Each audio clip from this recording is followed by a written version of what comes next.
آتنا في الدنيا حسنة وفي الآخرة حسنة وقنا عذاب النار. اللهم مقلب القلوب ثبت قلبي على دينك، ثبت قلوبنا على دينك. آمين ثم آمين بجاه سيد المرسلين صلى الله عليه وآله وسلم. درود پاک پڑھی. اللهم صل على سيدنا ومولانا محمد بن عبد الله ما ضاق أمر إلا وفرجه الله صلى الله عليه وآله وسلم. صلاة وسلاما عليك يا سيدي يا سيدي يا سيدي يا سيدي يا مكي يا مدني يا رحمة للعالمين يا شفيع المذنبين يا خاتم النبيين يا سيد المرسلين يا نبي الله يا حبيب الله یا نور اللہ یا رسول اللہ. ہم سب اللہ رب العالمین کا شکر ادا کرتے ہیں کہ اللہ تعالیٰ نے ہمیں توفیق عطا فرمائی کہ ہم اتنے مبارک دربار میں جمع ہیں. یوں تو دربار میں آنے پہ دربار میں حاضری سے کرم ہوتا ہے، لیکن جو عرس کے ایام ہوتے ہیں اس وقت صاحب مزار خود اپنے مہمانوں کا استقبال کرتے ہیں، خصوصی کرم فرماتے ہیں. اور یہ تو ہیں ہی سخی. انہیں بلا وجہ سخی نہیں کہا جاتا، بلکہ ان کی سخاوت کے دریا بہہ رہے ہیں. ایک بھائی مجھے ملے، مجھ سے کہنے لگے کہ میں کراچی سے اندرون سندھ اپنے کام کاج کے سلسلے میں جب بھی جاتا ہوں تو واپسی میں حیدرآباد ضرور جاتا ہوں، اور حیدرآباد جا کر سخی کے دربار میں حاضری دیتا ہوں. کہتے ہیں ایک دن ایسا ہوا کہ میں جب اندرون سندھ سے واپس آیا تو میں بھول گیا اور کراچی پہنچ گیا.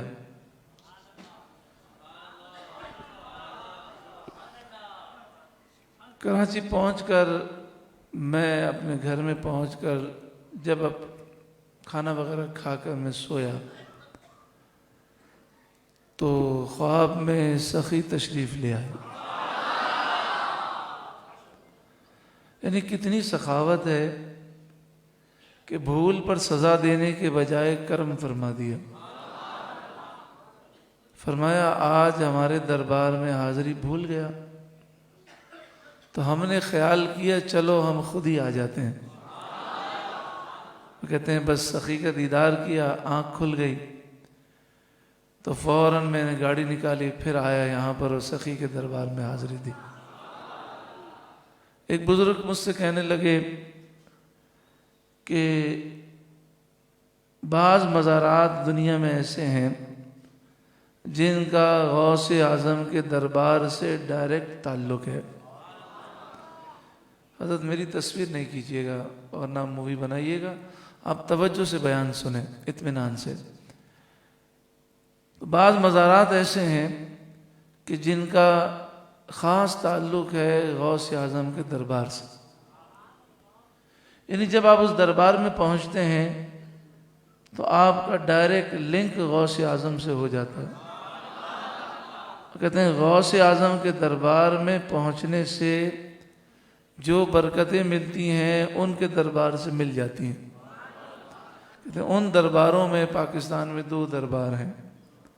ایک لاہور میں حضرت شاہ ابو المعالی رضی اللہ تعالیٰ عنہ کا مزار ہے جو حضور غوث اعظم کی اولاد سے ہیں، اور حیدرآباد میں حضرت سخی عبدالوہاب شاہ جیلانی علیہ رحمہ کا دربار. میں آپ کو اپنا واقعہ سناؤں. بڑی تمنا تھی غوث اعظم کے دربار میں جانے کی، مولائے کائنات مولا علی کے دربار میں جانے کی، کربلا شریف حاضری کی۔ ہم آج سے تقریباً میرا خیال ہے 7 سال پہلے کی بات ہوگی، ہم سفر مظفر کے مہینے میں 19 سفر یا 18 سفر کو نجف اشرف روانہ ہوئے۔ نجف اشرف کے ایئرپورٹ پہ پہنچے، ہم 6 افراد تھے۔ نہ جانے کیا ہوا کہ انہوں نے ہمیں ویزا نہیں دیا، یعنی ہماری درخواست کو ریجیکٹ کر دیا۔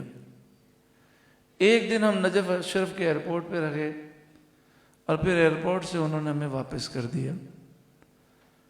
ہم نے کہا وجہ کیا ہے؟ تو کہتے ہیں وجہ ہم آپ کو نہیں بتا سکتے۔ جب ہم واپس وہاں سے ہوئے تو انہوں نے فلائی دبئی کی فلائٹ تھی، اس کے کیپٹن کو، کپتان کو یہ کہا، یعنی پائلٹ کو، کہ ہم ان کو ڈیپورٹ کر رہے ہیں، یہ ان کے پاسپورٹ ہیں، آپ ان کو دبئی میں دیں گے۔ تو پائلٹ نے کہا کہ قانون یہ ہے کہ آپ مجھے لکھ کر وجہ بتائیں کہ ان کو ڈیپورٹ کرنے کی کیا وجہ ہے۔ کہتے ہیں قانونی کوئی مسئلہ نہیں ہے، لیکن ہم کر رہے ہیں ڈیپورٹ۔ اس نے کہا لکھ کے دیں۔ انہوں نے کہا ہم لکھ کے نہیں دے سکتے، ہم بتا بھی نہیں سکتے۔ تو پائلٹ نے کہا کہ پھر یہ ہمارے مہمان ہیں، یہ ڈیپورٹ تو نہیں ہوئے، آپ نے ظلم کیا ہے۔ پائلٹ ہماری سیٹوں پر آئے اور خود اپنے ہاتھ سے پاسپورٹ دیا اور کہا بڑے ظالم لوگ ہیں، بلا وجہ آپ کو انہوں نے ڈیپورٹ کیا ہے۔ اچھا، پہلی دفعہ میں گیا تھا تو میں نے ان سے کہا کہ آپ ہمیں نجف ایئرپورٹ کے سے باہر نکلنے دیں اور یہاں سے مولائے کائنات مولا علی کا روضہ دیکھنے دیں، یا ایک دن کے لیے ہمیں بغداد شریف جانے دیں، فوج کی سربراہی میں لے جائیں آپ۔ کہنے لگے نہیں۔ جب جہاز میں بیٹھے اور جہاز اڑا تو بہت رونا آیا، بڑا افسوس ہوا۔ پھر 11ویں شریف میں قافلہ گیا، میں اس میں بھی نہیں جا سکا۔ 11ویں شریف میں قافلہ گیا، میں اس میں بھی نہیں جا سکا۔ تو یہی عرس کا دن تھا، جیسے ابھی 11ویں شریف کے بعد عرس ہے، تو میں اسی عرس میں آیا تھا۔ میرے ساتھ ایک میرے دوست بھی آئے تھے۔ اچھا، ان کو اس سال حج پر جانے کا شوق تھا۔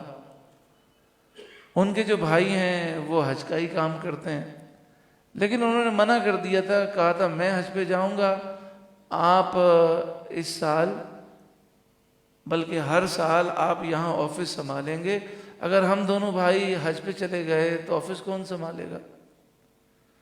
تو ہم سخی عبدالوہاب شاہ جیلانی علیہ رحمہ کی بارگاہ میں حاضر ہوئے، سلام پیش کیا، دعائیں مانگی، اور جیسے ہی ہاتھ پھیرا تو پیچھے کوئی بزرگ بیٹھے تھے، وہ کسی نوجوان کو نصیحت کر رکھے تھے آہستہ آواز میں۔ ہمیں آواز نہیں آئی وہ کیا کہہ رہے ہیں، لیکن اچانک سے ان کی آواز بلند ہوئی۔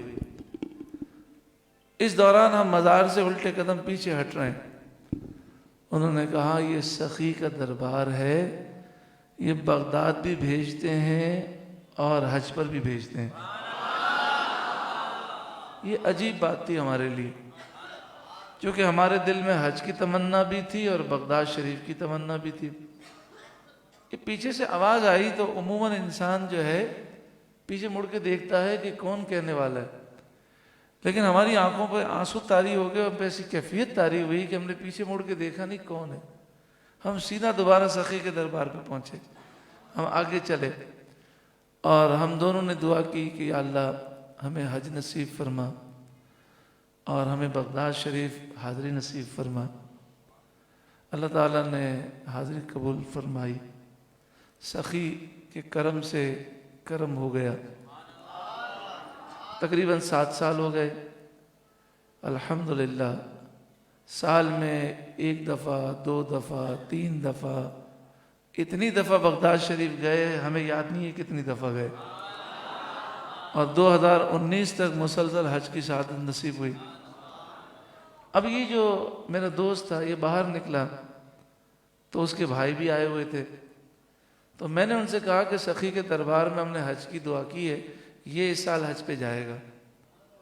چونکہ امیر المجاہدین حضرت علامہ خادم حسین رضوی علیہ الرحمٰن نے فرمایا کہ سب سے بڑی طاقت یقین کی طاقت ہے, تو یقین ہونا ضروری ہے. تو وہ مجھے کہنے لگے اچھا آپ نے یہ دعا کی ہے, میرا منہ دیکھنے لگے. پھر بعد میں مجھ سے کہتے ہیں کہ میں نے یہ سوچا کہ میں اس کو تو حج پہ جانے نہیں دوں گا, میری آفس کون سنبھالے گا. لیکن سخی کے کرم سے ایسا کرم ہوا کہ ان کی مجبوری ہو گئی ان کو حج پر بھیجنا. اور پھر وہ اس سال حج پر گئے. ہر سال چونکہ وہ قافلہ لے کر جاتے تھے, ایسا الحمدللہ ان کے کام میں اللہ نے برکت دی کہ ہر سال اپنے بھائی کو حج پہ لے جانا ان کے لیے ضروری ہو گیا. تو یہ سخی ہیں, حج پر بھی بھیجتے ہیں, بغداد بھی بھیجتے ہیں, مولائے کائنات کی بارگاہ میں بھیجتے ہیں, امام حسین کی بارگاہ میں بھیجتے ہیں. اور امام حسین رضی اللہ تعالیٰ عنہ, امام حسن, یہ تو غوث اعظم کے بھی دادا اور نانا ہیں. امام حسین رضی اللہ تعالیٰ عنہ کی کیا شان ہے. مجھے کسی نے فون کیا بغداد معلیٰ میں اور کہا کہ علامہ حافظ سعد رضوی صاحب کے لیے آپ دعا کریں کہ رہائی مل جائے, رہائی ہو جائے. یہ مسائل ہیں, وہ مسائل ہیں. جب انہوں نے مسائل بتائے تو دل پریشان ہو گیا. ہم کربلا شریف پہنچے, امام حسین رضی اللہ تعالیٰ کے دربار میں پہنچے تو وہاں کسی کی زبان سے یہ نکلا کہ جب بچہ ماں کی گود میں ہوتا ہے تو لاڈ اسے پیدا ہو جاتا ہے, پھر لاڈ پیار میں وہ ضدی ہو جاتا ہے. تو امام حسین کی گود میں پہنچا تو وہ لاڈ پیار مل گیا. تو اس نے کہا یا امام حسین میں کچھ نہیں جانتا, مجھے ابھی اسی وقت خوشخبری سنائیں اور یہ رہا ہو جانے چاہیے, بس آپ کے دربار سے نکلیں تو رہائی کی خوشخبری سنائیے. اب یہ جملہ کہہ تو دیا, وہ بھی سوچ رہا تھا اگر جس نے سنا ہوگا وہ بھی سوچ رہا ہوگا کیا بات ہے. الحمدللہ ہم امام حسین کے دربار سے نکل کر خیمہ بستی گئے.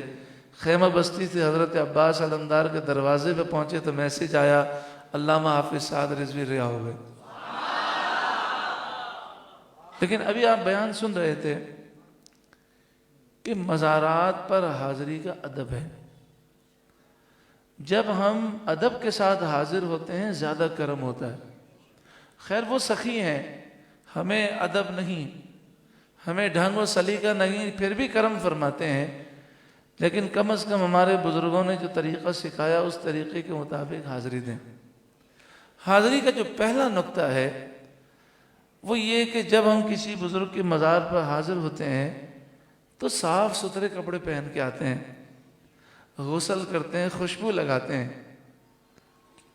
جس طرح ہم اپنے جسم کو پاک کرتے ہیں روح کو پاک کرنا ضروری ہے. جب اللہ کے ولی کے دربار میں آئیں گناہوں سے سچی توبہ کر کے آئیں اور یہ عزم کریں مالک اب میں آئندہ کبھی گناہ نہیں کروں گا.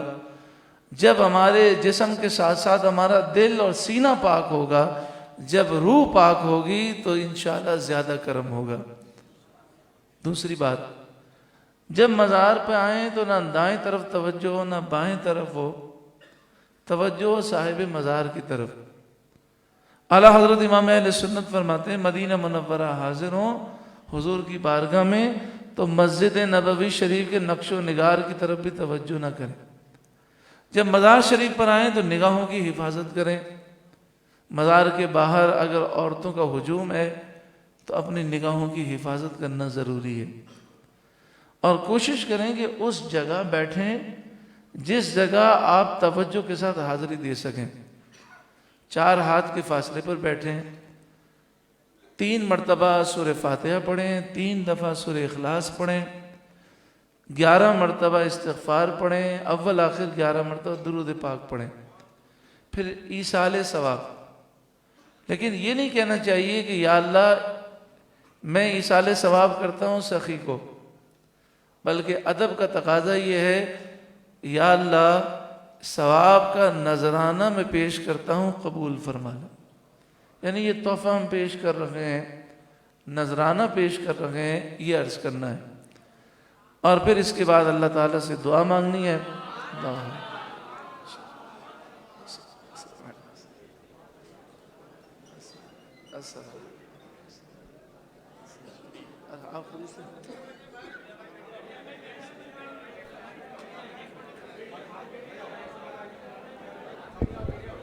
حضرت آپ یہاں بیٹھے۔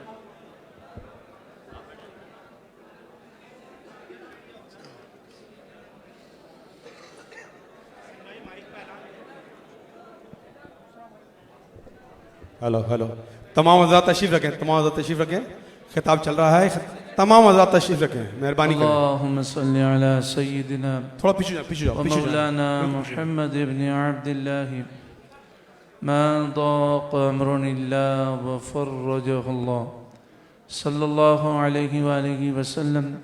صلاۃ و سلام علیک یا سیدی یا رسول اللہ۔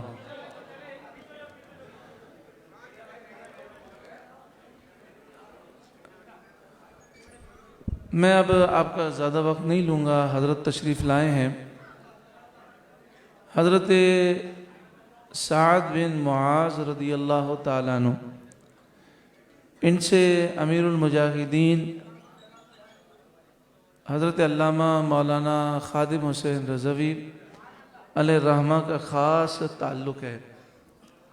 آپ سے میں نے پوچھا کہ آپ نے اپنے بیٹے کا نام سعد کیوں رکھا؟ تو فرمایا حضرت سعد بن معاذ رضی اللہ تعالیٰ عنہ کے نام پر میں نے رکھا، اور یہ اللہ سے دعا کی ہے کہ اللہ تعالیٰ حضرت سعد بن معاذ رضی اللہ تعالیٰ عنہ کی بہادری سے میرے بیٹے کو حصہ عطا فرمائے۔ ایسا لگتا ہے کہ ان کی دعا قبول ہوئی۔ حضرت سعد بن معاذ رضی اللہ تعالیٰ عنہ نے ایک موقع پر یہودیوں کو دیکھا کہ وہ نبی کریم صلی اللہ علیہ وسلم کی گستاخی کر رہے ہیں، تو آپ نے تلوار نکالی اور آپ نے فرمایا اگر آئندہ تم میں سے کسی نے بھی یہ لفظ کہا تو میں تمہاری گردن اڑا دوں گا۔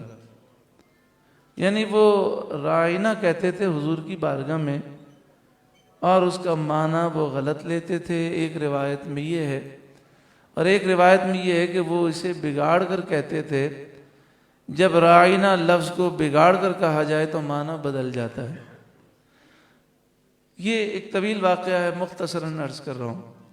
پھر اللہ تعالیٰ نے یہ آیت کریمہ نازل فرمائی، یا ایھا الذین آمنوا لا تقولوا راعنا وقولوا انظرنا واسمعوا وللکافرین عذاب علیم۔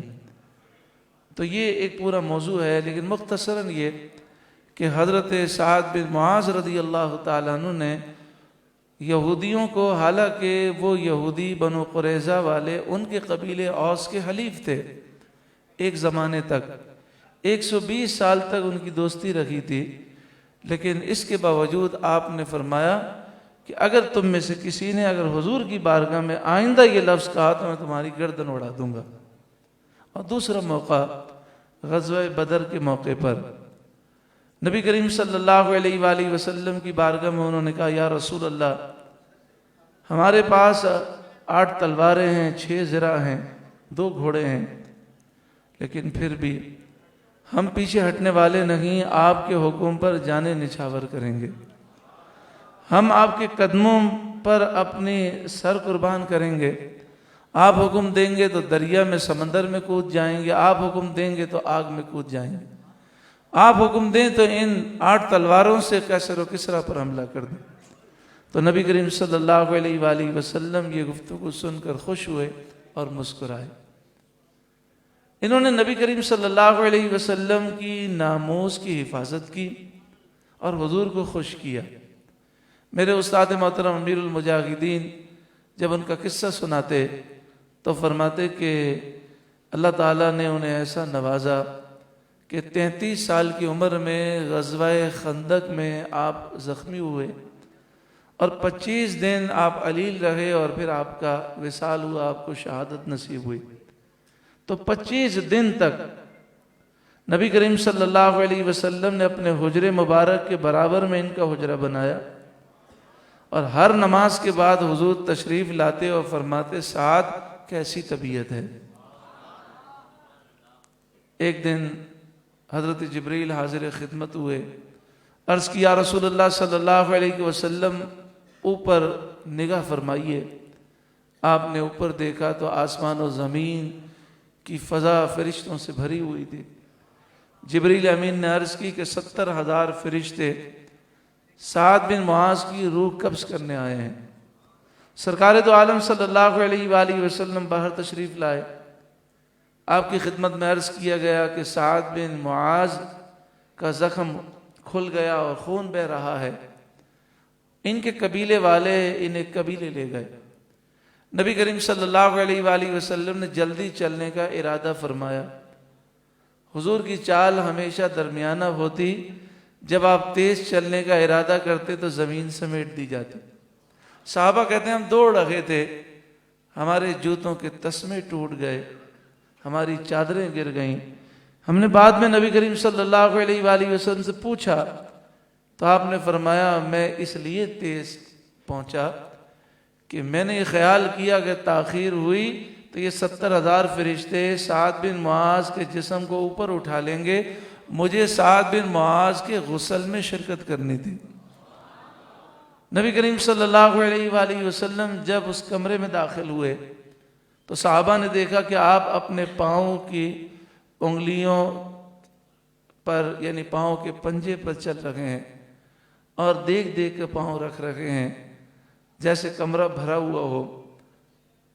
تو حضرت آقا دو جہاں صلی اللہ علیہ وسلم کی خدمت میں پوچھا گیا تو آپ نے فرمایا پورا کمرہ فرشتوں سے بھرا تھا، پاؤں رکھنے کی جگہ نہ تھی۔ آپ صلی اللہ علیہ وسلم نے سعد بن معاذ رضی اللہ تعالیٰ عنہ کے سر کو اپنی گود میں رکھا اور ان کے سر میں اپنے دست مبارک سے انگلیوں سے ہاتھ پھیرنے لگے اور بار بار فرمانے لگے اے سعد اے سعد اے سعد۔ ان کی جو رگ اکحل ہے، یعنی جو بازو کے اندر خون کی مین رگ ہوتی ہے، اس میں زخم تھا، وہ کھل گیا تھا اور خون کا فوارہ جاری تھا۔ تو نبی کریم صلی اللہ علیہ وسلم نے ان کے بازو کو اٹھایا اور خون کی دھار اپنے چہرے کی طرف کر لی۔ اب ان کا خون حضور کے چہرے پر گر رہا ہے۔ صحابہ کرام بار بار وہ ہاتھ ہٹاتے اور نیچے کرتے تو دوبارہ حضور اس ہاتھ کو اپنے چہرے کی طرف لاتے۔ میرے استاد محترم امیر المجاہدین اس واقعے کو بیان کر کے فرماتے حضور یہ نصیحت فرما رہے ہیں کہ جو ہمیں خوش کرتا ہے ہم تو اس کے خون کو بھی اپنے چہرے پہ لے لیتے ہیں۔ سرکار دو عالم صلی اللہ علیہ وسلم نے جب بار بار فرمایا اے سعد اے سعد تو حضرت سعد نے آنکھ کھولی، ہوش میں آئے، بس اسی منظر کا انتظار تھا۔ چہرہ حضور کی گود میں ہے، حضور دست مبارک سے ان کے سر پر شفقت سے ہاتھ پھیر رہے ہیں، انگلیاں پھیر رہے ہیں اور بار بار فرما رہے ہیں اے سعد اے سعد، اور حضرت سعد حضور کا دیدار کر رہے ہیں۔ دید ہوتی رہی، دم نکلتا رہا، اب شہید ہو گئے۔ نبی کریم صلی اللہ علیہ وآلہ وسلم نے خود قبر انور میں رکھا، اس سے پہلے خود غسل دیا، خود نماز جنازہ پڑھائی، اور قبر انور میں رکھنے کے بعد تدفین کے بعد آپ نے بلند آواز سے اللہ کا ذکر کیا۔ جو ہمارے یہاں رائج ہے کہ فاتحہ جب ہوتی ہے تو بلند آواز سے ذکر بھی کرتے ہیں، قرآن خوانی بھی کرتے ہیں، قرآن بھی پڑھتے ہیں، دعا بھی کرتے ہیں، تو تدفین کے بعد بلند آواز سے ذکر کرنا یہ نبی کریم صلی اللہ علیہ وسلم کی سنت ہے۔ آپ نے بلند آواز سے فرمایا سبحان اللہ سبحان اللہ سبحان اللہ الحمدللہ الحمدللہ الحمدللہ اللہ اکبر اللہ اکبر اللہ اکبر۔ اب پھر فرمایا سعد بن معاذ کی قبر تا حد نگاہ وسیع ہو گئی۔ پھر آپ نے کیا دعا کی؟ یہ دعا ہے آج میرے لیے اور آپ کے لیے کہ ہم اسے دل میں بٹھا لیں۔ اللہ کرے حضرت سخی عبدالوہاب شاہ جیلانی علیہ رحمہ کے صدقے میں کرم ہو جائے۔ مجھ سے پہلے جو بزرگ تھے فرما رہے تھے کہ ملتا تو سب کچھ ہے لیکن یہ دیکھا جائے کہ یہاں پر آ کر آدمی مانگتا کیا ہے۔ سب سے اہم چیز قبر و آخرت کی فکر ہے، سب سے اہم چیز اللہ اور اس کے رسول کی فرما برداری ہے، اللہ اور اس کے رسول کی رضا ہے۔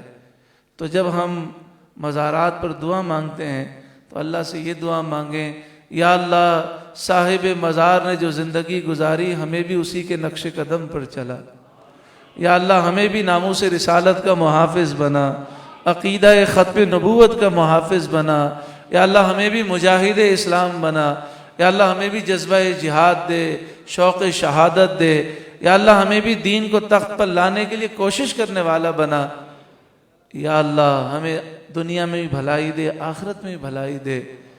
تو آخرت کے لیے دعا ضرور کریں، مغفرت کی دعا ضرور کریں۔ اعلیٰ حضرت امام اہل سنت فرماتے ہیں کہ جب بھی میں کسی مزار پہ گیا، کسی بزرگ سے ملا، میں نے ایک ہی عرض کی کہ میرے لیے مغفرت کی دعا کریں۔ تو حضرت سعد بن معاذ رضی اللہ تعالیٰ عنہ کی تدفین کے بعد حضور نے کیا دعا کی؟ یا اللہ میں سعد سے راضی ہوں، تو بھی راضی ہو جا۔ یا اللہ میں سعد سے راضی ہوں، تو بھی راضی ہو جا۔ یا اللہ میں سعد سے راضی ہوں، تو بھی راضی ہو جا۔ اور پھر نبی کریم صلی اللہ علیہ وسلم نے فرمایا جب سعد کی روح عرش پر پہنچی تو 70,000 فرشتے لے کر پہنچے، عرش میں جنبش ہوئی، یعنی عرش کو بھی خوشی محسوس ہوئی، ساتوں زمین ساتوں آسمانوں نے خوشیاں منائیں اور ان کا استقبال کیا گیا۔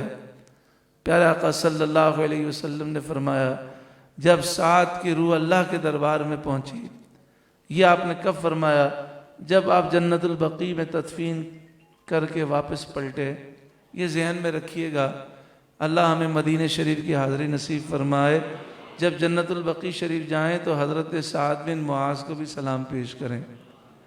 جنت البقیع میں امام حسن کا بھی مزار ہے، امام زین العابدین بھی ہیں، امام باقر بھی ہیں، امام جعفر صادق بھی ہیں، حضرت سیدنا عثمان غنی بھی ہیں، اور حضور صلی اللہ علیہ وسلم کی 9 ازواج مطہرات بھی ہیں، ام المومنین حضرت عائشہ صدیقہ بھی ہیں اور دیگر ازواج بھی ہیں، سیدہ کائنات خاتون جنت فاطمہ الزہرا بھی ہیں، حضور کی 4 شہزادیاں ہیں اور حضور کے بیٹے حضرت ابراہیم بھی ہیں۔ اور ایک روایت کے مطابق جنت البقیع میں اور دوسری روایت مدینے کے دوسری جگہ پر 2 روایتیں ہیں کہ حضور کے والد حضرت سیدنا عبداللہ بھی ہیں۔ تو جب جائیں تو ان سب کا نام لے کر سلام پیش کریں۔ 10,000 کم و بیش صحابہ کرام ہیں جنت البقیع شریف میں۔ یہاں پر میں عرض کروں بہت سے لوگوں کو میں نے دیکھا کہ مدینہ شریف میں جنت البقیع شریف میں سلام پیش کرنے کا اہتمام نہیں ہوتا، بس گزرتے ہوئے سلام کر دیتے ہیں۔ تو حضرت سعد بن معاذ رضی اللہ تعالیٰ عنہ کی تدفین کے بعد حضور جب واپس پلٹ رکھے تھے تو آپ نے دیکھا ان کی والدہ رو رہی ہیں، اس لیے کہ غزوہ احد میں ان کا ایک بیٹا شہید ہو گیا، غزوہ خندق کے بعد دوسرا بیٹا شہید ہو گیا۔ تو نبی کریم صلی اللہ علیہ وآلہ وسلم نے فرمایا اے سعد کی ماں مت رو۔ جب سعد کی روح اللہ کے دربار میں پہنچی تو اللہ انہیں دیکھ کر مسکرایا اور یہ اللہ کو دیکھ کر مسکرائے۔ اللہ مسکرایا، اس سے کیا مراد ہے؟ تو فرمایا اس سے مراد ہے اللہ نے خصوصی کرم کیا، کیونکہ ہم مسکراتے ہیں تو ہمارے چہرے پر مسکراہٹ ظاہر ہوتی ہے، دانت ظاہر ہوتے ہیں، اللہ تعالیٰ جسم سے پاک ہے، تو مسکرانے سے کیا مراد ہے؟ اللہ نے خصوصی کرم فرمایا۔ اب محدثین نے سوال اٹھایا کہ حضور ڈائریکٹ یہ فرما دیتے کہ جب حضرت سعد کی روح اللہ کے دربار میں پہنچی تو اللہ نے خصوصی کرم فرمایا، یہ کیوں فرمایا؟ اللہ مسکرایا انہیں دیکھ کر اور یہ اللہ کو دیکھ کر مسکرائے، تو فرمایا اس لیے کہ غزوہ بدر کے موقع پر انہوں نے حضور کو اتنا خوش کیا تھا، حضور مسکرائے تھے تو اللہ نے انہیں خصوصی صلہ عطا فرمایا۔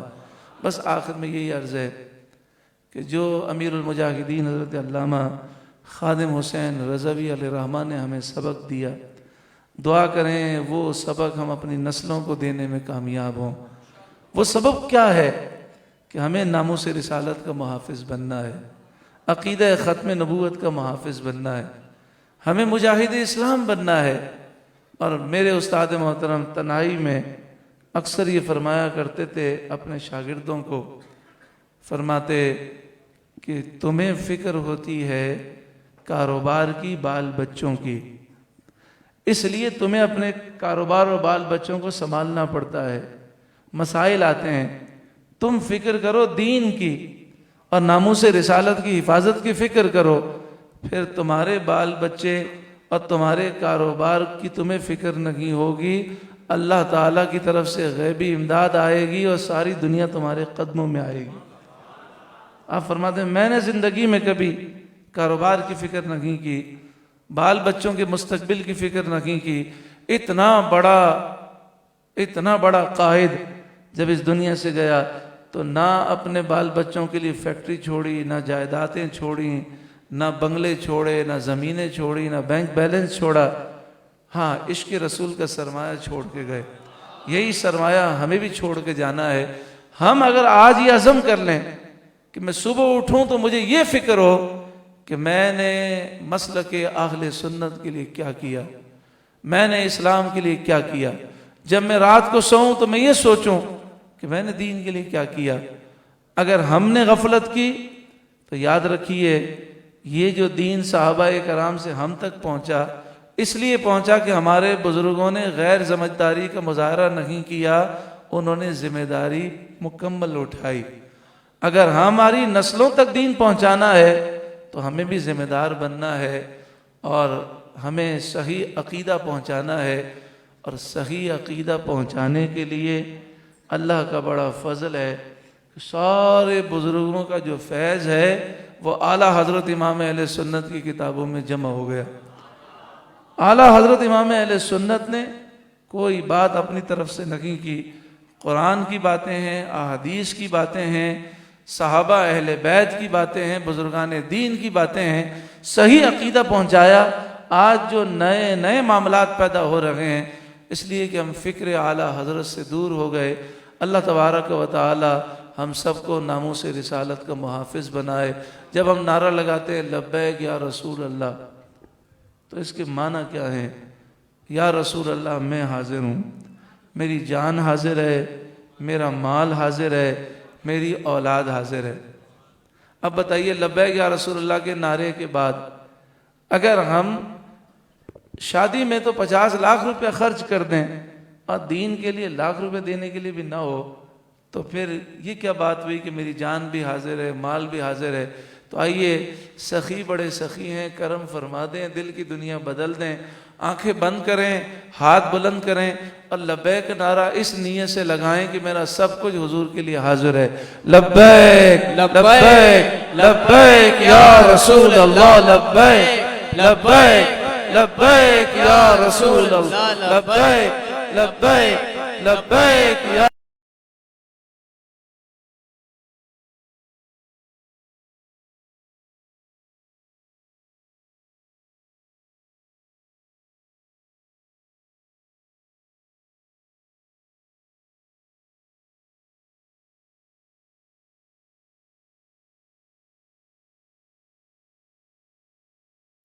ان نعروں کی برکتوں سے ایسا مالا مال فرمائے کہ دنیا بھی سنور جائے اور آخرت بھی سنور جائے۔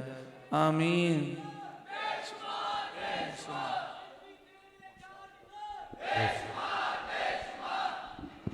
بسم اللہ الرحمن الرحیم، الصلاۃ والسلام علیک یا رسول اللہ وعلی آلک و اصحابک یا نور اللہ۔ تمام حضرات تشریف رکھیں اپنی جگہوں پر، اور میری گزارش یہ ہے کہ جو بھائی سائٹ میں کھڑے ہوئے ہیں وہ سامنے مسجد کی طرف آئیں، کیونکہ انشاءاللہ اب حضرت کا خطاب ہوگا۔ آپ تمام حضرات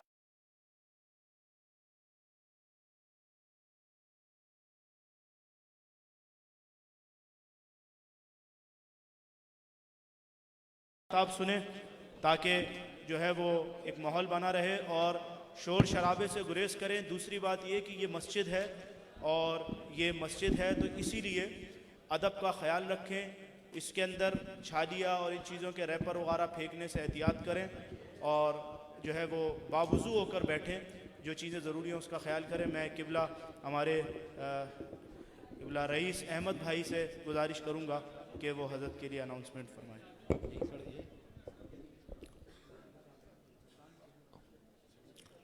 اعوذ باللہ من الشیطان الرجیم، بسم اللہ الرحمن الرحیم۔ حاضرین گرامی قدر، السلام علیکم ورحمۃ اللہ وبرکاتہ۔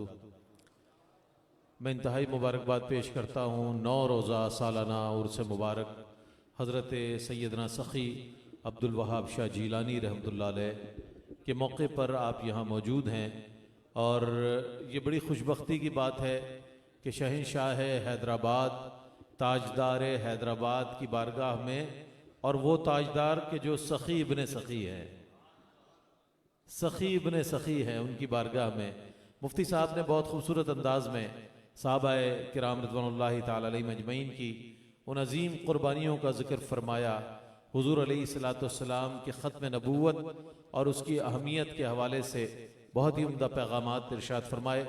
دوران خطاب عالم ابن عالم، محقق ابن محقق حضرت علامہ ڈاکٹر کوکب نورانی اکاڑوی صاحب دامت برکاتہم قدسیہ تشریف لائے، اور انشاءاللہ آپ کا